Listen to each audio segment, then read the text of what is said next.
and welcome back to another episode of my Genshin Impact playthrough. Last time, we lied to Nuvalet, and now we're going here to try to solve the other murder case. The other murder case. What a huge ship! Why would a ship be anchored at a place like this? There's no need to be so surprised. While it may look like a ship, it's actually Spina di Rosula's headquarters. My father was the one who asked for it to be built like this. Perhaps our taste in exterior design is the only thing we occasionally had in common. A gigantic and glamorous ship embodies discovery, opportunity, ambition, and conquest. It symbolizes Spina di Rosula's bright and limitless future. And Paimon thought you were bluffing when you said Spina di Rosula had a glorious past. Paimon was confused why a group with such a history would live in the sewers. But now that Paimon has seen this ship for herself, she's been convinced. Well, Pawsome is where Spina di Rosula began, after all. It's our main base, our home.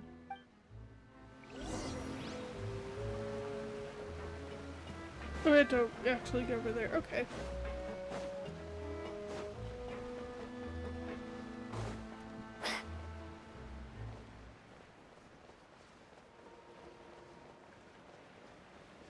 I wonder if he might actually be the Hydro Dragon.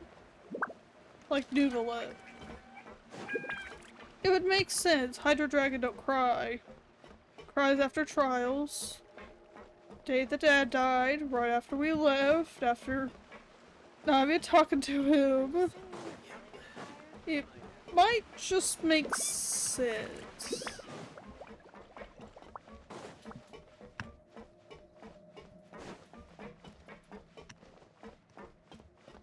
Maybe. Or it could be completely and horribly wrong.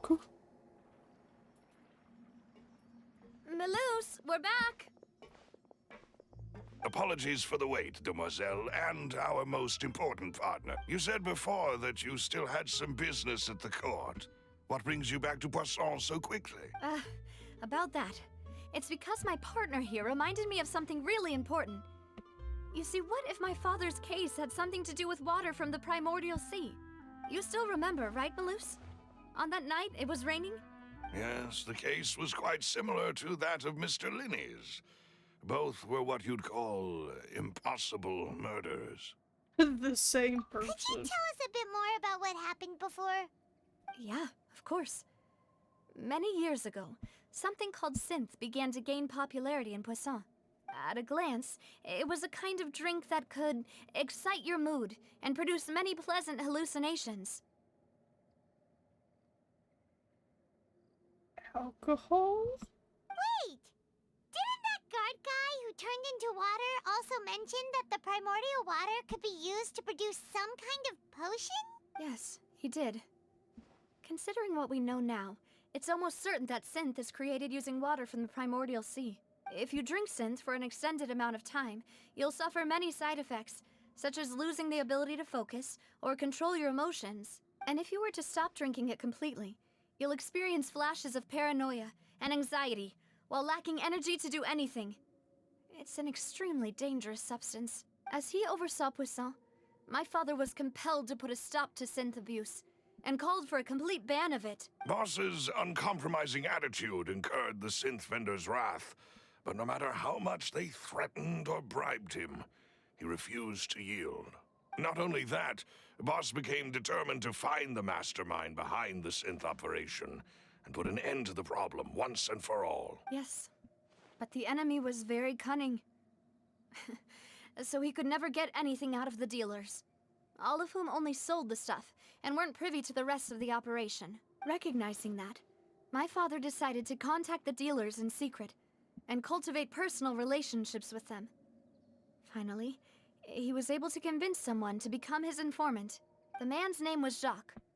He felt greatly ashamed about his work after seeing many families destroyed by synth abuse. That night, my father hosted a banquet at his countryside estate. He planned to meet up and exchange information with Jacques over some food. But then, we heard 2 gunshots from the courtyard. We raced to the scene and found my father, still holding a gun, and Jacques, who was already dead on the ground. Huh? How did that happen? Aren't they on the same side? Sounds just like Lenny's case, doesn't it? In both cases, the culprit seemed obvious, but neither appeared to have any motive at all. Looking back on it, though, I now believe the most important clue was something we all overlooked at the time. There were pieces of clothing left at the scene. Precisely.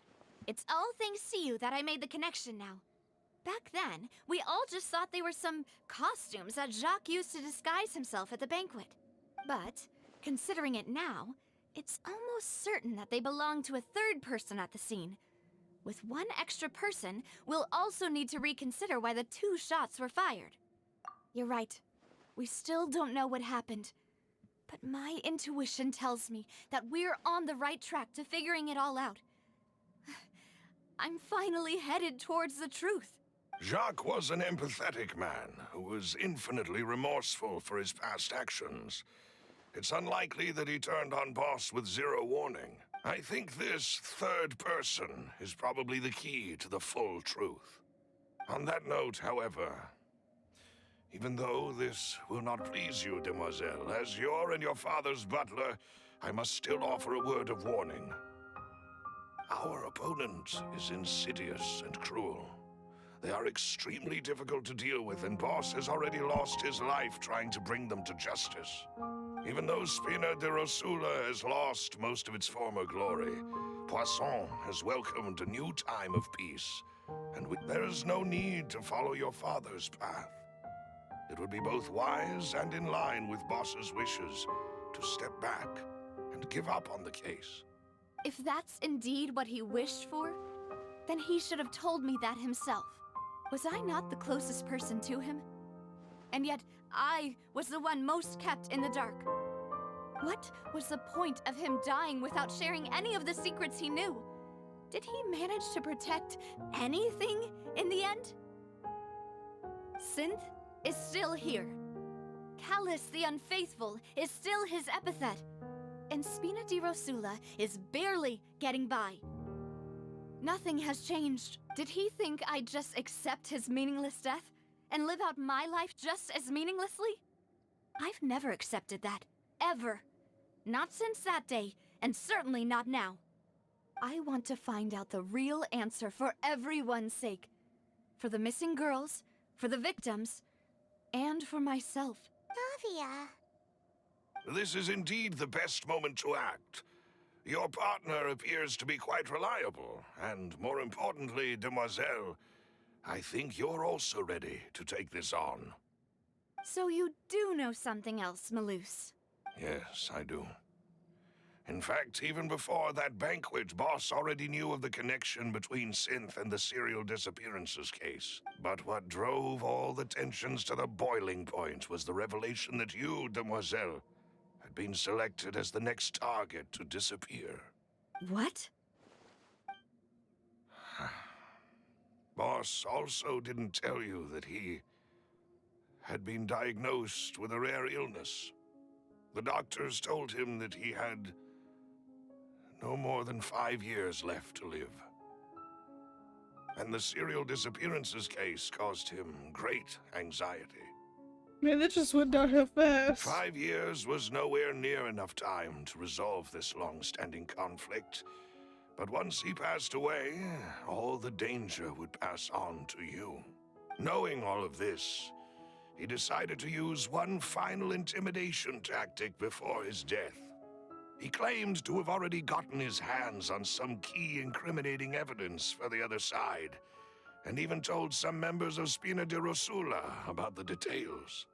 But as long as you remained safe, he would not share the evidence with the public. If something were to happen to you, then he and all those he told would immediately expose all they knew about Synth and the disappeared victims. Right, so nobody would be able to get off scot-free. As we've seen, Boss's tactic has worked. Even though Boss has been gone for a long time, the other side has not tried to take Demoiselle's life. No, I don't believe it. He never appeared to look sick to me. No father wants their daughter to see them weak and haggard, especially someone as proud as Boss. To him, dying in a duel and suffering lasting dishonor as the unfaithful was still far preferable than losing face in front of his daughter. So he chose to die in silence, so that he could protect me. I'm afraid you're not understanding this correctly, demoiselle. If Boss's spirit could hear you telling me that you want to find the answer for the sake of everyone involved, I'm sure he'd be extremely proud. That fool. Couldn't he have just given it to me straight? No. He might have set up everything precisely because he never thought I'd be able to understand him. Is that the amount of confidence he had in me? And what if I was never able to make it to where I am now? Yeah. I suppose that's true.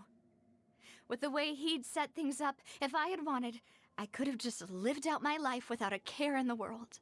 But thankfully, he rarely talked to me about complex matters, and thus understood little of me as a person. In this case, he really didn't need to give me an easy way out. Malus, what was the key evidence that he shared with you? It's the location where synth is produced. Essentially, it's the enemy's headquarters. When he was threatening the enemy, Boss didn't share the specifics of the incriminating evidence he found. But if you want to use it against the enemy, you'll still have to take several things into consideration. Why? If we know where the place is, can't we just go storming in? You mustn't forget that we're fighting against a mysterious and dangerous organization that's been in operation for decades. There's no telling what might be lying in wait at their headquarters. We also have no idea what kind of evidence we may be able to find inside, nor what people we may be able to capture. But a single visit to their headquarters would be tantamount to a formal declaration of war.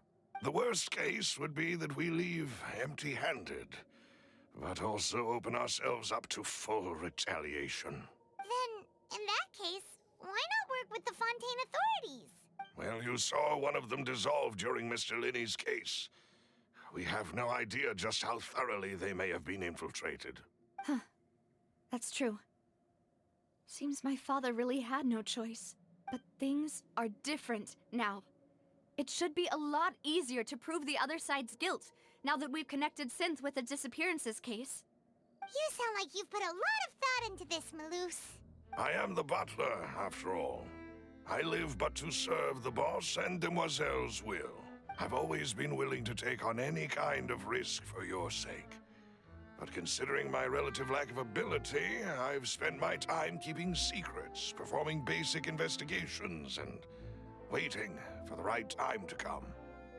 One thing I do want to point out, he's getting a lot of screen time. A lot of screen time. And he's becoming likable.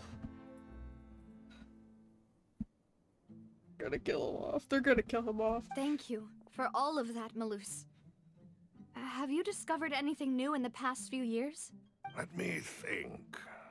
One conclusion I came to is that the enemy must be quite familiar with Spina di Rosula, or at least have an informant planted here.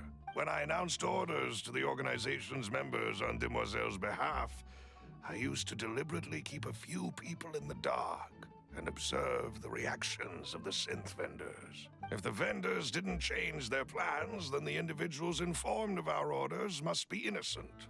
If the vendors packed up and fled, however, then someone must have given them the news. After several rounds of testing and investigative tracing, I've narrowed the suspect list down to 3 people. The first is Florent, Spina di Rosula's senior advisor. Huh? Florent? Yes, surprising, isn't it? He was one of the people Boss trusted the most, which also means that he was someone who understood Boss really well.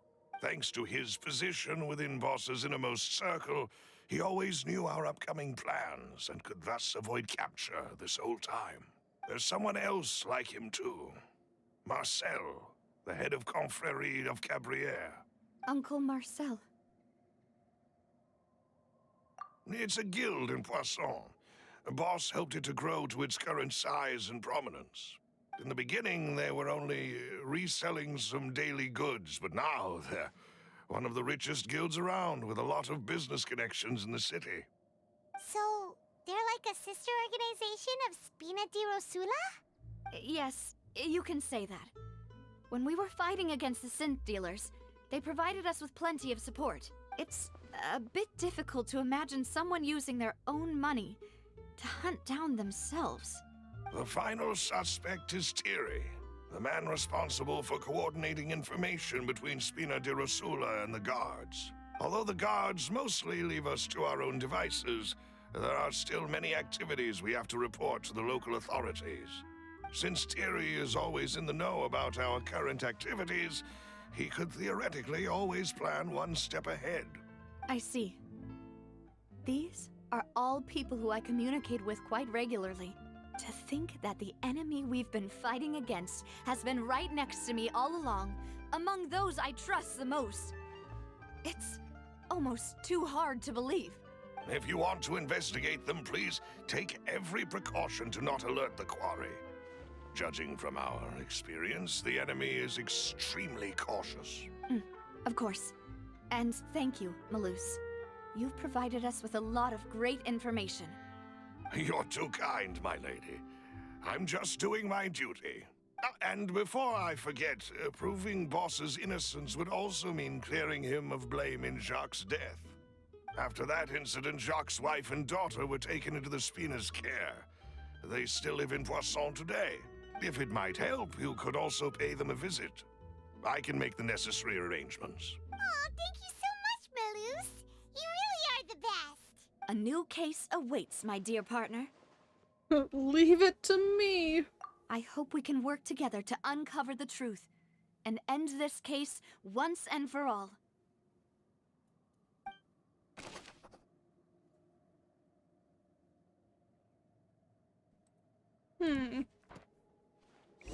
Have a new case to solve. We gotta go visit the family. Maybe we shouldn't. I don't know how much of a good idea this is.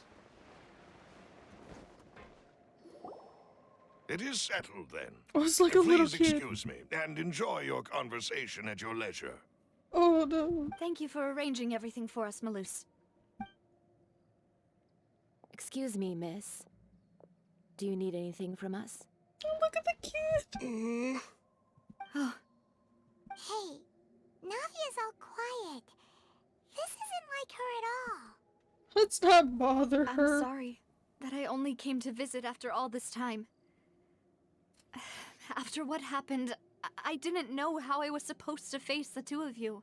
Ah, if it's about that, there's no need to apologize. After my husband died, Spina di Rosula sent us a lot of mora and support. I understood your guilt and apology to be genuine. But aren't all of those things nothing compared to the loss of Jacques?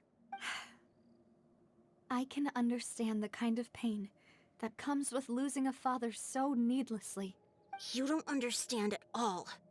I didn't know how to face you, because I didn't know what I could possibly bring as a consolation gift. I know only the full truth could bring closure to you, and to all of us. I'm sorry. I appreciate the sentiment, but you don't have to carry all that guilt. On the matter regarding my husband, my daughter and I have more or less found our answer already. Would you mind sharing it with me? I really can't believe that my father could ever bring himself to shoot Jacques. I always knew that my husband's money was earned through others' suffering. He told me countless times that if he could turn back the clock, he would never go into the synth business again. He had many regrets, and felt that he took the idea of providing for his family too literally. For the longest time, he thought Mora was everything. So when Mr. Callis came to him with a proposal, he accepted it almost immediately. He tried to be as careful as he could, but even so, he was still found out by the higher-ups. They found out about his betrayal? Papa didn't say that exactly, but Papa did tell me that I should never be ungrateful. Before he left that day, he told me that he had no choice. It was only later that I realized it was his final farewell to the two of us. I don't know that for sure, but you could say that's the conclusion I eventually came to. Which is why I'm the one who should feel guilty. Callus had always taken great care of us, both when he was still alive and after he passed away. Even if he fired the shot that killed my husband, it was likely in self-defense. It is impossible for me to hate him for what he had done. But Mama, why is Papa still the bad guy if he did the right thing? Papa always wanted to be a good man, so why did he have to do a bad thing in the end? Well, things aren't always as they seem. You still feel like your papa was a good man, right? Yeah, Papa was a really good man. The best in the whole world. Then you should hold on to that. If a good man had to do a bad thing, then he must have had his reasons, regardless of whether he left you a parasol or a sword. He must have done so to give you a better life. Oh. Thank you for everything you've told me. I will definitely find the truth. The current state of things is not something I'm willing to just sit back and accept. Thank you. I'm very grateful to hear this from you. Even though your personality is quite different from your father's, your determination when you speak is really similar. You really think so? That's the first time anyone said that to me.